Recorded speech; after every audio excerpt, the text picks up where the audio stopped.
بسم اللہ الرحمن الرحیم۔ نماز جنازہ میں دیر سے آئیں تو نماز کیسے پوری کریں؟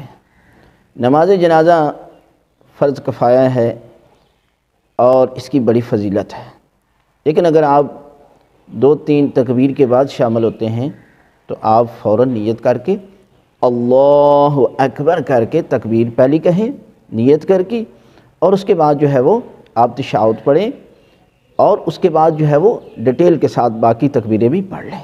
اس لیے کہ جس طرح نماز میں ہوتا ہے کہ سب سے پہلے آپ 2-3 رکعت کے بعد شامل ہوتے ہیں تو سب سے پہلی رکعت کا ذکر ہی کرنا چاہیے۔ اس لیے آپ کو اگر جنازے کی تکبیریں آتی ہیں تو ترتیب کے ساتھ جو ہے وہ پہلی، دوسری، تیسری، چوتھی اور 5ویں تکبیر کہتے ہیں، اور اگر تکبیر نہیں آتی تو پھر کیا کریں؟ پھر صرف 5 دفعہ اللہ اکبر اللہ اکبر اللہ اکبر ہی کرتے ہیں۔ مختصر نماز جنازہ کی ویڈیو ہم نے اپلوڈ کی ہوئی ہے، آپ دیکھیں۔